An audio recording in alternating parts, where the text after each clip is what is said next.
બાસ્પા તાલુકા પંચાયત બેઠક પર ભગવો લહેરાયો.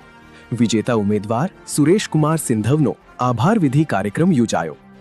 પાટણ જિલ્લાના સમી તાલુકાની બાસ્પા તાલુકા પંચાયત બેઠક પર ભારતીય જનતા પાર્ટીના ઉમેદવાર સુરેશકુમાર સિંધવનો ભવ્ય વિજય થયો છે.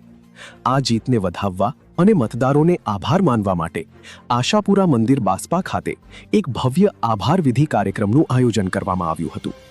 ચૂંટણીના પરિણામો જાહેર થયા બાદ સિંધવ સુરેશકુમારના સમર્થકો અને ભાજપના કાર્યકરોમાં ભારે ઉત્સાહ જોવા મળ્યો હતો. આભાર વિધિ કાર્યક્રમમાં ઉમેદવારનું ભવ્ય સ્વાગત કરવામાં આવ્યું હતું. આ વિજય ઉત્સવના વાતાવરણમાં ગ્રામજનો મોટી સંખ્યામાં ઉપસ્થિત રહ્યા હતા.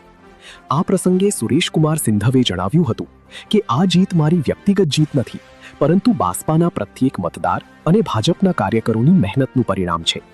જે વિશ્વાસ સાથે જનતાએ મને મત આપ્યા છે, તે વિશ્વાસને હું વિકાસના કામો દ્વારા સાર્થક કરીશ. કાર્યક્રમમાં હાજર રહેલા ભાજપના અગ્રણીઓએ પણ વિજેતા ઉમેદવારને અભિનંદન પાઠવ્યા હતા. સુરેશકુમાર સિંધવે બાસ્પા અને મહમદપુરા વિસ્તારના પડતર પ્રશ્નો ઉકેલવા અને સરકારની જનકલ્યાણકારી યોજનાઓને છેવાડાના માનવી સુધી પહોંચાડવાની નેમ વ્યક્ત કરી હતી. રિપોર્ટર દશરથ ઠાકોર, સમી. હું સિંધવ સુરેશભાઈ માધીભાઈ, બાસ્પા તાલુકા પંચાયત સીટ ના ઉમેદવાર.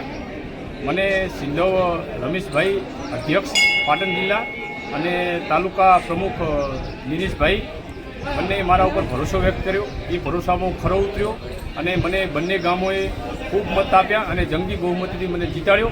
એ બદલ હું મારા બંને ગામોના તમામ મતદારો, ભાઈઓ અને બહેનોનો આભાર વ્યક્ત કરું છું.